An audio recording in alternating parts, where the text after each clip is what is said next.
So we bought this steep and rocky place that was overgrown with cedars and brush and all kinds of things. And actually, I didn't realize how rocky it was until we started clearing the cedars. Yeah, it was named that before we moved here. Best I can tell, Shamoka is an Iroquois term that means large or plentiful horns or antlers. And there is a stream that runs through the place, and so that is Shamoka Run. Okay. And actually, we have lost a good bit of topsoil in the Shenandoah Valley because of our farming practices over the years. I mean, I know that every acre of this place at one point was cultivated. 100 years ago, Augusta County supported something like 96 mills, flour mills. We had been doing rotational grazing. Actually, I didn't know it had a name, but I've been doing that since the early 70s. And I realized that in a healthy pasture sward, you're producing close to 2,000 earthworms per acre. I mean, 2,000 pounds of earthworms per acre. Boy, that was an epiphany. I thought 400 pounds of lamb was a big deal. But then, when I think about the earthworms, and that's only one indicator. Regenerative grazing, yeah, that sounds good. And I think we're doing that. I pay a lot of attention to our forages. As a matter of fact, most people give two reasons for raising sheep, and that is for their lamb and for their wool.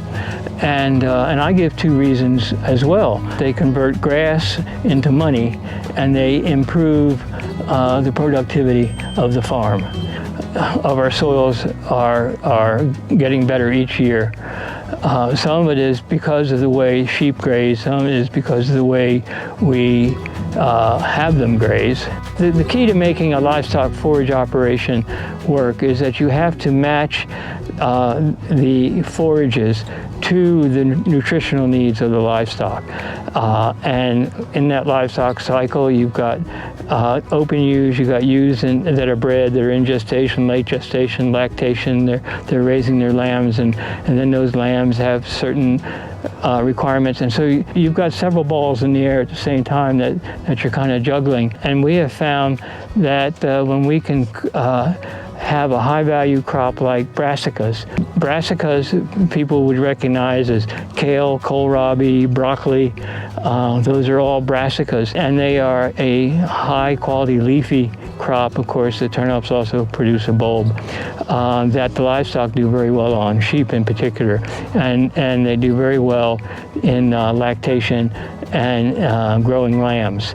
So that has become our winter feed. In the summertime, those turnip fields we'll put into millet, and there are times when we've added some native legumes, partridge pea, Illinois bundle flower, and sunflowers. And I think just mostly because sunflowers are just so pretty. And the sheep eat them. It makes just a wonderful mixture for grazing in the summer. The key to keeping soil productivity is to keeping the soil covered all year long, and they add not only so much nutrition for the livestock, but they add so much soil nutrients. These native wildflowers and grasses and all particularly support an abundance of pollinators, which then support an abundance of other wildlife. I've learned that a lot of these, what we used to call weeds, have a real role in the environment.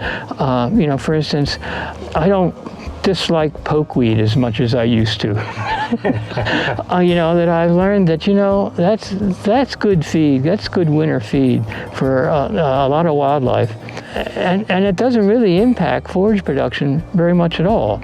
I think people need to know we farmers are doing a lot, I think, to provide for a better quality of life for all of us. There are so many of us that are focusing on water quality and building up our soils and providing good wildlife habitat.